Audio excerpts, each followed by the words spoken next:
suis Brice Fonctionnaire et vous êtes dans un tout premier épisode de VFS, Vlog, Film et Série. Durant toutes les vidéos, nous allons voir en détail ce qu'on a bien aimé, ce qu'on n'a pas aimé dans les films, dans les séries, que ce soit les sorties actuelles ou des sorties plus anciennes. Là, nous allons commencer par les films actuellement en salle. Aussi, c'est la séquence sortie ciné. Donc, depuis le mois dernier, en salle, nous avons un nouveau film de Roland Emmerich, à savoir Independence Day, Résurgence. Dans ce film, nous avons certains des acteurs du premier film, en fait, de 1996, si je ne me trompe pas. Il y a entre autres Bill Pullman, qui jouait le président Whitmore, Jeff Goldblum, qui jouait David Levinson, et Levinson père, Judd Hirsch, le nom de l'acteur. Voilà, donc voilà pour les anciens acteurs qui sont présents dans le nouveau. Ils reprennent évidemment chacun leur rôle avec 20 ans de différence.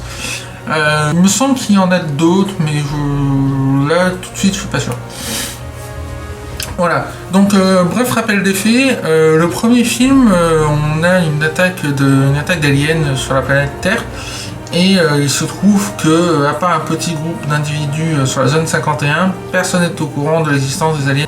Voilà, donc sachez que le second film est une suite directe, il y a bien sûr de nouveaux personnages, des nouveaux lieux, tout ça. Et on va parler un peu plus de l'histoire du film. 20 ans après, les aliens reviennent sur Terre, avec toujours dans l'idée de détruire la planète pour récupérer ses ressources. Mais quelles ressources? Ça, on le découvre dans le film.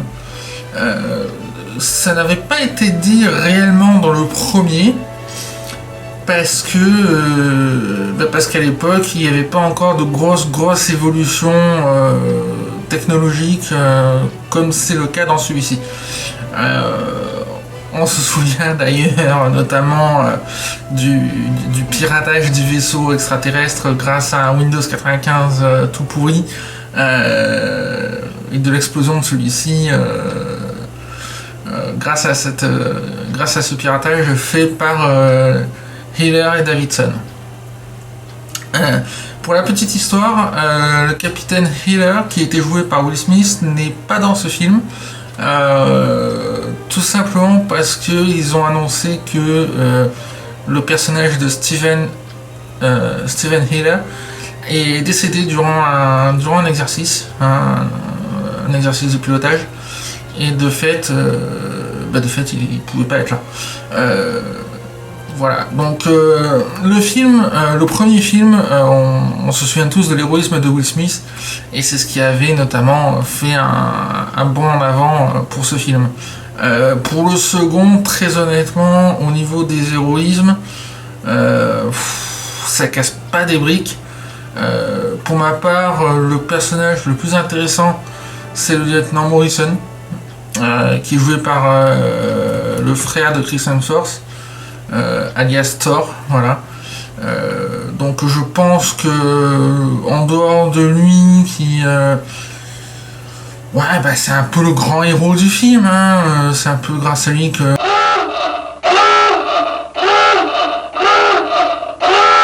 vaisseau est détruit, que la Terre est sauvée, etc. Cependant, il n'y serait pas arrivé sans l'aide de tous les autres. Il y a un très bon jeu d'acteur. Les effets spéciaux, ils ont très bien évolué, mais on peut encore dire pas mal de choses. Je l'ai vu en 3D, mais honnêtement, elle apporte pas grand chose à 3D. Je veux dire, dans ce film-là, personnellement, je n'ai pas spécialement apprécié la 3D. Je l'ai plus apprécié dans Suicide Squad, qui fera l'objet d'une future vidéo.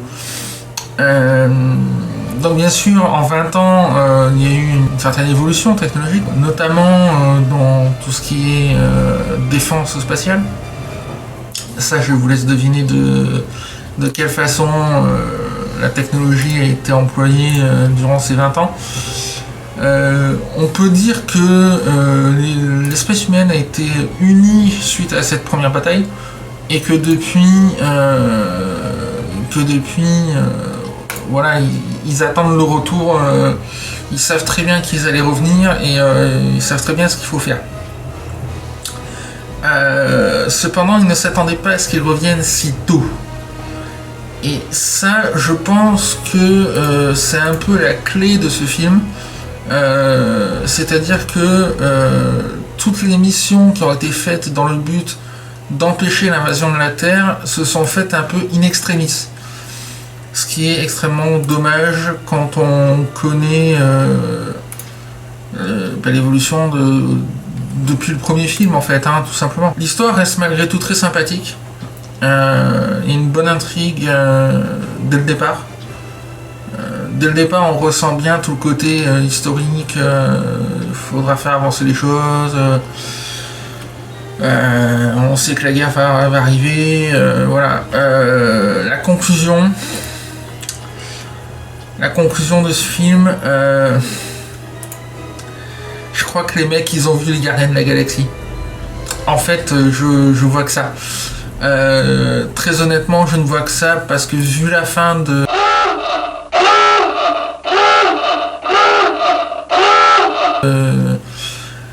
Independence Day, Résurgence, la petite sphère qui leur dit hey, mais est-ce que vous pouvez venir nous aider à sauver le reste de la galaxie maintenant que vous avez sauvé votre planète.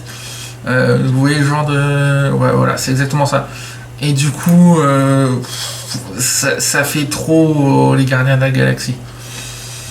Après, je n'ai rien contre, j'ai adoré les deux films, donc voilà, mais je me dis qu'un film qui est sorti quelques années justement après les Gardiens de la Galaxie aurait pu trouver une fin un peu plus originale. Surtout que, très honnêtement, c'est du déjà vu. Pour les avancées de scénario,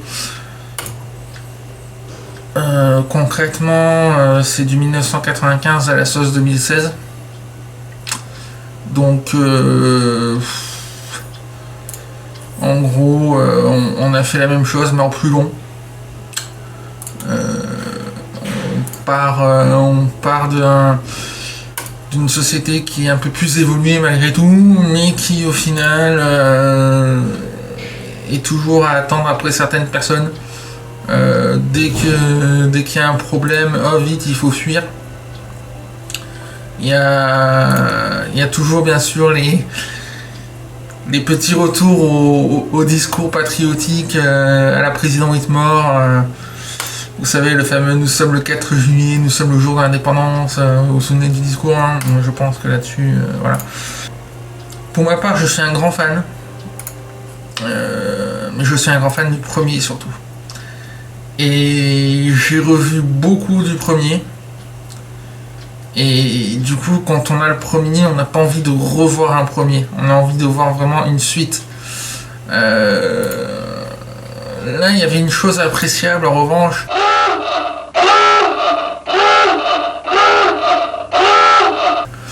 C'est le combat contre la reine. Le combat contre la reine qui est juste magistral. Avec la fille Whitmore qui nous fait un superbe combat aérien dans son chasseur. Ça, c'était quand même quelque chose. Là-dessus, moi, je dis chapeau. Et sinon, voilà. Mais non, il y a quelque chose qui passe pas. Je saurais pas comment l'expliquer, mais il y a un truc qui passe pas. Les scènes de combat sont très jolies. Le design des extraterrestres, alors là, par contre, les aliens, ils sont magnifiques. Tout ça pour dire qu'au final, ce film est assez sympa. Je pense qu'on peut le voir comme un bon divertissement. Il y en a très certainement des meilleurs. Bon, le premier évidemment était très bon et c'est le problème des suites, mais je pense qu'on va pas s'attarder là-dessus parce que sinon on peut faire encore des vidéos de 20, 30, même 3 quarts d'heure.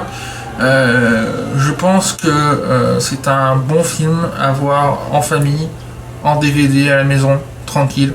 Si jamais trilogie il y a, personnellement j'irai la voir parce que j'ai envie de voir comment tout ça va évoluer. Mais j'ai peur que ça tourne un peu trop au film, comment dire, pas au Marvel en général, mais au Gardien de la Galaxie, quoi. Et comme on a déjà les Gardiens de la Galaxie, je suis pas sûr d'en voir un grand intérêt. Après, si ça devient une suite de films à l'Alien versus Predator, là par contre j'en vois un intérêt, et ça pourrait être carrément cool en fait. Donc à voir pour la suite. Allez, sur ce, ciao.